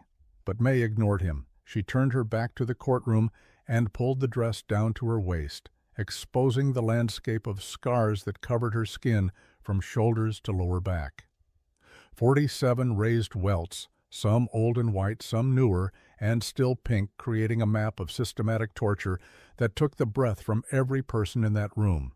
Women gasped. Men looked away. Even Sterling's hired guns shifted uncomfortably, unable to meet the evidence of their employer's cruelty. May stood there for a long moment, letting them see, letting the truth of what had been done to her speak louder than any words could. Then she pulled her dress back up and turned to face the judge, her face wet with tears, but her chin raised high. "You want know if Mr. Sterling have right to do this," she said, her voice shaking but fierce. "You want know if contract give him right to beat woman until she wish she dead? Then you tell me, Judge, you tell me what kind of country this is. You tell me if America really land of free, or if freedom only for some people and not others." The courtroom exploded into chaos. People shouting, arguing, some calling for justice, and others defending Sterling's rights. Morrison banged his gavel repeatedly, trying to restore order, his face red with fury and something that might have been shame. Through it all, Sterling sat motionless, his expression unreadable. But his hands, Ethan noticed, were clenched into fists so tight the knuckles had gone white. When order was finally restored, Morrison looked at May with something approaching human emotion for the first time. Miss Chen, those scars are indeed disturbing, but the law is clear on matters of contract and servitude. Your feelings, however sympathetic, do not override legal precedent. He was going to rule for Sterling, despite everything. Despite the scars and the testimony and the obvious injustice of it all, he was going to send May back to her abuser because the law and his own corruption demanded it. Ethan felt something crack inside his chest, some last restraint breaking. He stood, his mind racing through options that all led to the same conclusion. There was only one play left, only one card he could put on the table. "Your Honor," he said, his voice cutting through the murmur of the crowd, "I have one more thing to say before you rule." Morrison sighed with exasperation. "Mr. Cole, this court has been exceptionally patient." "Then I marry her," Ethan said. The words came out flat and final, brooking no argument. "Right now, right here. I marry Mei Chen, and then she becomes my wife, not Sterling's servant. A wife cannot be property. A wife has legal standing. A wife is protected under territorial law." The courtroom erupted again, louder this time. Sterling was on his feet shouting objections. Hutchinson was demanding that the judge refuse this mockery of justice. Morrison was banging his gavel hard enough to crack wood, but through it all, Ethan kept his eyes on May. She stood at the witness stand, tears still streaming down her face, looking at him with an expression of disbelief and hope, and something deeper that made his heart clench in his chest. "This is outrageous," Sterling roared. "You cannot allow this farce. She's not even a citizen. The Chinese Exclusion Act forbids her from becoming one." Reverend Thomas stood in the gallery, his voice rising above the chaos. "The Exclusion Act forbids naturalization, but it does not forbid marriage. I've married Chinese women to American men before. It's perfectly legal under territorial law."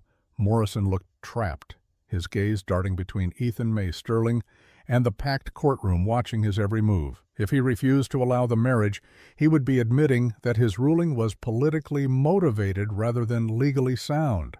But if he allowed it, Sterling would lose his property and Morrison would lose his benefactor's favor. The judge's face was a study in calculation and fear. Finally he spoke. "This is highly irregular. Marriage cannot be used simply to avoid contractual obligations." "With respect, Your Honor," Ethan interrupted, "you're about to rule that May is property that can be bought and sold.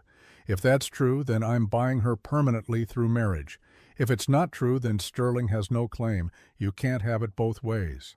The logic was airtight, and Morrison knew it.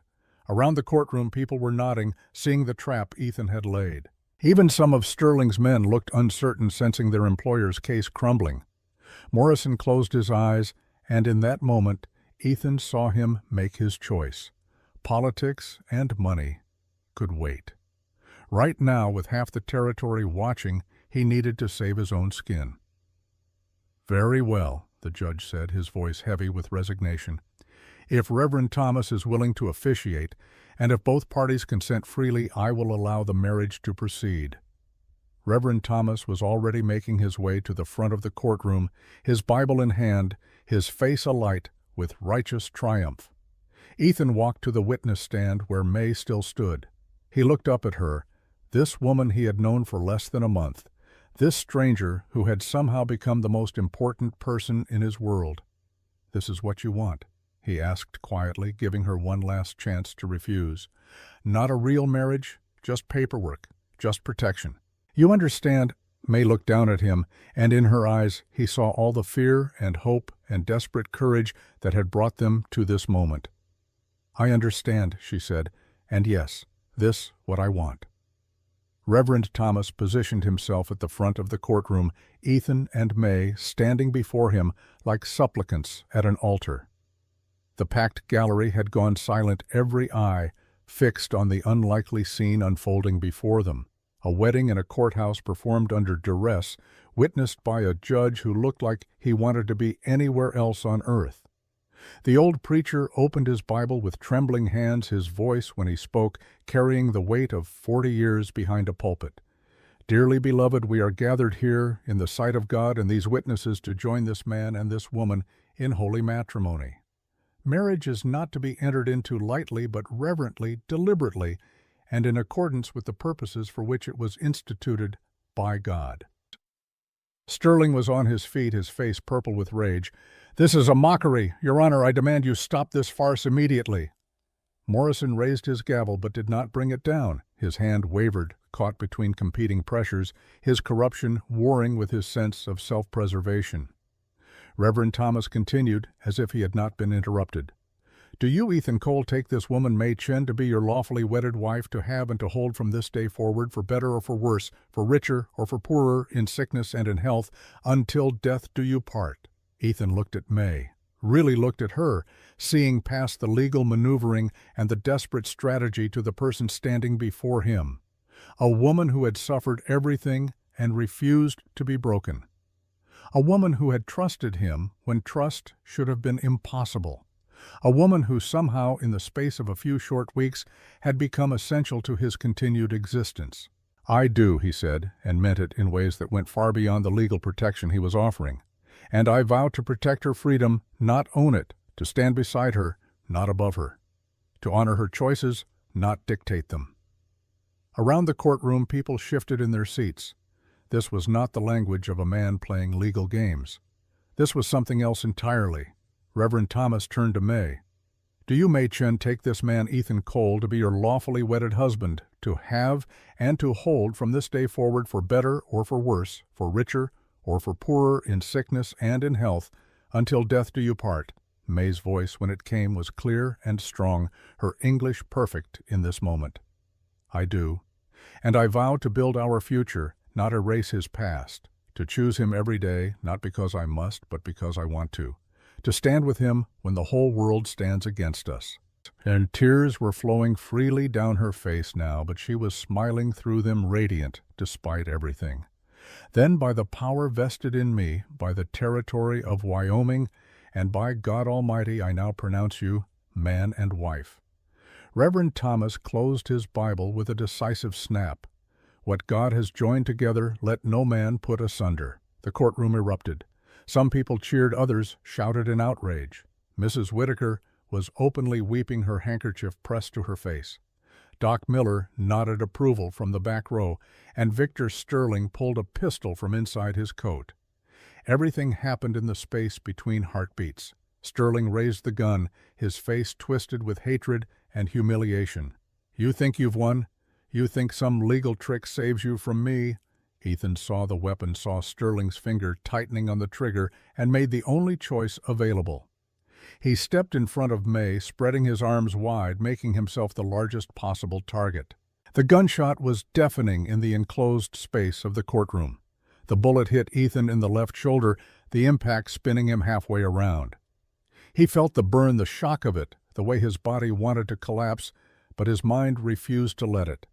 He stayed on his feet through sheer willpower, his vision tunneling, his ears ringing. Chaos. People screaming, diving for cover. Sterling's hired guns reaching for their own weapons. Sheriff Harris shouting for order, but making no move to intervene. Judge Morrison frozen behind his bench like a statue, all his corruption and cowardice laid bare in his paralysis. Sterling advanced, cocking the hammer for a second shot. "She was mine. You had no right. No right." May moved. She had kept the revolver Ethan gave her, tucked in the folds of her dress concealed beneath Sarah's brown fabric. Now she pulled it free with the smooth confidence of weeks of practice, her hand steady despite the terror and adrenaline coursing through her veins. Sterling saw her, saw the gun, and laughed. "You think I'm afraid of you, whore. You're nothing. You've always been nothing. You wrong," May said quietly, and fired. The first bullet caught Sterling in the chest, just above the heart. His eyes went wide with shock and disbelief. He stumbled backward, his own gun wavering. "I am May Chen Cole now," she said, advancing on him, with each word, her voice rising with years of suppressed rage and newfound power. "And I protect my husband." The second bullet hit him in the stomach, doubling him over. His gun clattered to the floor. He looked up at her, blood already staining his expensive shirt, his face pale with the recognition of his own mortality. "You still mine," He gasped out, using his last breath to try to claim ownership one final time. May stopped directly in front of him, the gun pointed at his head, her hand absolutely steady. "I was never yours." The third shot ended Victor Sterling's life between one heartbeat and the next. He fell backward, his eyes open and unseeing, his blood pooling on the courthouse floor beneath him. The entire room seemed to hold its breath. May stood over Sterling's body, the smoking gun in her hand, her chest heaving with emotion. Then slowly she lowered the weapon and turned to face the courtroom. Sheriff Harris finally found his voice. "Someone restrain that woman. She just committed murder in open court." But Judge Morrison, seeing his future crumbling around him, his corruption about to be exposed, made the only choice that might save his career. "Self-defense," he said loudly, his voice cutting through the chaos. "Clear case of self-defense." Mr. Sterling drew his weapon first. He fired first. He announced his intention to commit murder in front of 100 witnesses. Mrs. Cole defended herself and her husband. The court finds no wrongdoing. Reverend Thomas pushed forward through the crowd. "I witnessed everything." Sterling drew first. He shot Mr. Cole. Mrs. Cole acted in defense of her life and her husband's life. Anyone who says different is a liar. Around the courtroom, heads nodded. Even some of Sterling's own men, seeing which way the wind was blowing, remained silent. Their employer was dead. Their paychecks would stop. There was no profit in lying for a corpse. Mrs. Whitaker was already at Ethan's side, helping him stay upright as blood seeped through his shirt. Doc Miller pushed through the crowd, his medical bag in hand. "Get him to my office," the doctor ordered. "That bullet needs to come out now." May dropped the gun and ran to Ethan, catching him as his legs finally gave out. She was crying now, great gasping sobs that shook her entire body. I'm sorry I kill him. I'm sorry." "Don't be sorry," Ethan managed through gritted teeth, the pain in his shoulder beginning to bloom into agony. "You saved us. You saved both of us." The next hours passed in a blur of pain and laudanum, and Doc Miller's careful hands extracting a bullet and stitching torn flesh. May never left Ethan's side, holding his hand through the worst of it, her touch, the only thing that kept him tethered to consciousness. When it was finally over, when the wound was bandaged and the laudanum had dulled the sharpest edges of the pain, Doc Miller stepped back and surveyed his work. "You'll live," he said gruffly. "Bullet missed the bone and major vessels. You're lucky, or blessed. Maybe both." May sat beside the bed, her hand clutching Ethan's, her face streaked with tears and blood. She had not left his side through the entire procedure, had held him down when the pain made him thrash, had whispered to him in Chinese when the English words would not come. Now, with the immediate danger past, she finally allowed herself to break. Great sobs shook her body, all the fear and adrenaline and terror of the past hours pouring out of her. "You almost die," she choked out between sobs. "You almost die for me. Why you do that? Why you step in front of bullet?" Ethan, foggy with laudanum but still lucid enough to understand what mattered, reached up with his good hand and touched her face. "Because I love you," he said simply, the words coming easier than he expected. "I didn't plan it, didn't mean for it to happen. But somewhere between teaching you to shoot and watching you stand up to Sterling, I fell in love with you, and I'd rather take a bullet than watch you be hurt." May's tears flowed faster. "The marriage, it was just paperwork, just protection. You don't have to say—" "I know what it was supposed to be," Ethan interrupted gently, "but I'm telling you what it is now, what you are to me. I love you, May Chen Cole, my wife. Not because a judge said so, but because my heart does. And if you don't feel the same, that's all right. I still meant every vow." May leaned down and kissed him carefully, mindful of his injuries, but unable to hold back any longer. When she pulled away, her voice was steady despite her tears. "I love you too, Ethan Cole. I love you from the day you teach me I am person, not property. From the day you give me back my name. You are my home, my family, my everything." Doc Miller quietly left the room, giving them privacy. Sheriff Harris, who had been standing in the doorway, cleared his throat awkwardly and looked away. Outside the window, the first snow of winter had begun to fall soft and clean, covering the blood-stained streets of Cheyenne in white. Sheriff Harris stepped forward once Doc Miller had left. Behind him stood two deputies Ethan did not recognize. "Mrs. Cole," Harris said formally, the use of her married name deliberate. "The court has ruled your actions lawful. However, there will be questions, an investigation. Sterling was a powerful man. His death can't just be swept under the rug." "Let them investigate," May said, her voice steady, despite her tear-streaked face. "I tell truth. He shoot Ethan. I protect my husband. Nothing else matter." Harris nodded slowly.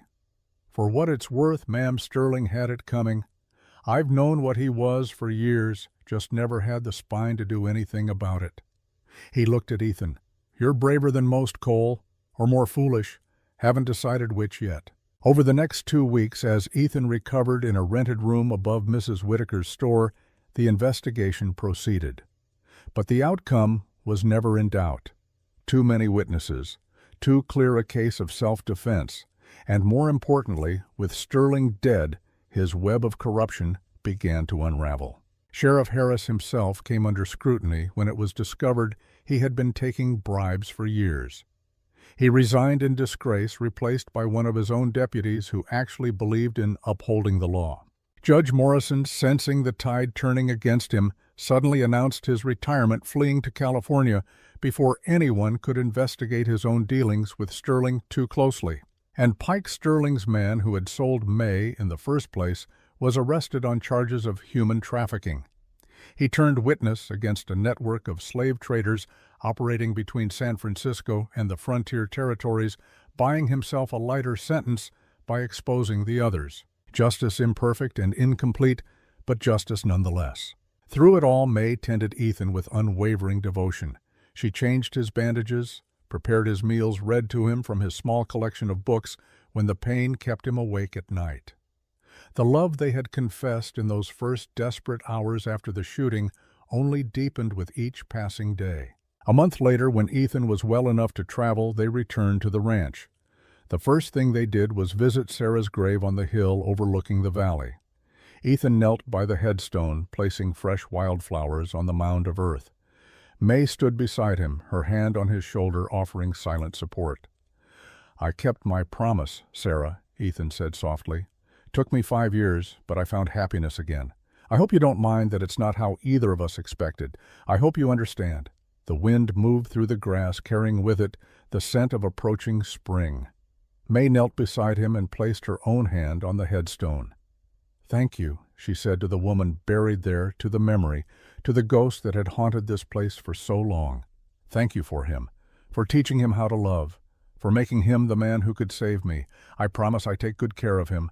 I promise he never alone again." Ethan took her hand, and together they walked back down the hill to the cabin that was now truly a home. 1 year later, in the fall of 1884, May gave birth to their first child, a son healthy and strong, with his mother's dark eyes and his father's stubborn chin. They named him Daniel, honoring the son Ethan had lost, giving that name new life and new meaning. May recovered from the birth with the same resilience she had shown through everything else. Within weeks, she was back to managing the ranch alongside Ethan the baby, strapped to her back in a sling. She had sewn herself a perfect blend of Chinese tradition and frontier practicality. The ranch prospered. With Sterling gone, the water rights he had monopolized were redistributed fairly. Ethan expanded his herd, hired a few hands, built a larger barn. May planted an extensive garden, growing vegetables, both American and Chinese, selling the surplus in Cheyenne, where she became known as the best cook in the territory. Over the next 4 years, 3 more children joined their family. Lily arrived in 1885, named for the flowers May loved. Grace followed in 1886, named for the mercy that had brought them together. And Samuel was born in 1888, named for Reverend Thomas, who had married them and stood by them through everything. The cabin was expanded room by room until it became a proper house. 2 stories with bedrooms for each child and a large kitchen, where May taught her daughters to cook and her sons to appreciate food made with love. Ethan taught all the children to ride to shoot to work the land. But it was May who taught them Chinese, who told them stories of a homeland she would never see again, who made sure they understood that they came from two worlds and belonged fully to both. The ranch was renamed, not just Cole Ranch, but Cole Chen Ranch, with a sign at the entrance written in both English and Chinese characters. A statement to anyone who passed that this was a family built on two foundations, stronger for the joining. 25 years after that November day in the courthouse, Ethan Cole sat on the porch of his home, 64 years old, his hair gone white, his shoulder aching when the weather changed. Beside him sat May, 47, now lines around her eyes that spoke of laughter more than suffering. Their 4 children had grown and married. Daniel ran the ranch now, strong and capable, with 3 children of his own. Lily had married a shopkeeper in Cheyenne and given them 2 grandchildren. Grace had become a teacher educating immigrant children, giving back the gift of knowledge that had once saved her mother. Samuel, the youngest, had gone east to university, the first in the family to do so. 9 grandchildren in total running wild through the ranch, their laughter filling spaces that had once known only silence. Ethan watched them play, watched his legacy unfold in their innocent joy, and felt a contentment so profound it bordered on pain. "You happy?" May asked her English now, flawless after 25 years of practice, though her accent remained a permanent reminder of where she had come from. "More than I ever thought possible," Ethan replied. "More than I deserve." "You deserve everything," May said firmly. "You save me. You give me life." "You saved me too," Ethan said. "That day in court you saved my life. But before that you saved something more important. You reminded me why life was worth living." One of their granddaughters, a 6-year-old girl named Sarah, after Ethan's first wife, came running up to the porch. "Grandma, tell us the story, how you and Grandpa met." May smiled and gathered the child onto her lap. The other grandchildren, hearing the request, came running. They loved this story, had heard it 100 times, but never tired of it. "Well," May began, her voice taking on the cadence of a practiced storyteller, "your grandpa, he saved me, but I save him too. We save each other." "How much did Grandpa pay for you?" one of the boys asked with the blunt curiosity of childhood. Ethan laughed. $520, best money I ever spent." May swatted at him playfully. "I worth more than that." "You're priceless," Ethan agreed, catching her hand and bringing it to his lips. "Always have been." The children giggled at the display of affection, the kind of casual intimacy that spoke of 25 years of partnership and love. As the sun set over the Wyoming plains, painting the sky in shades of gold and crimson, Ethan Cole looked at his wife, his children, his grandchildren, the ranch they had built together from nothing but stubborn determination and desperate hope. He thought about the man he had been 25 years ago, broken, empty, waiting to die. And he thought about the choice he had made that day in Cheyenne to give up everything he owned for a stranger's freedom. It had seemed like madness at the time, reckless, foolish, the act of a man with nothing left to lose. But it had been the first step back from the abyss, the first choice he had made in 5 years that was about living instead of just surviving. And it had led him here to this porch, to this family, to this life he could never have imagined. "What you thinking?" May asked softly. "I'm thinking," Ethan said, pulling her close, feeling her weight against his side, solid and real and permanent. "That people say you can't buy love, and they're right. But sometimes a single desperate act can open a door, and on the other side of that door is everything you thought you'd lost, and more, so much more."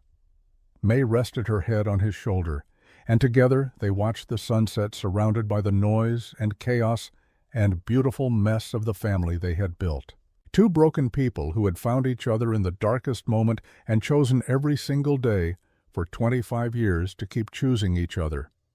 A rancher and a woman who had been sold like property, united by a transaction that was both terrible and necessary, transformed by love into something neither could have achieved alone.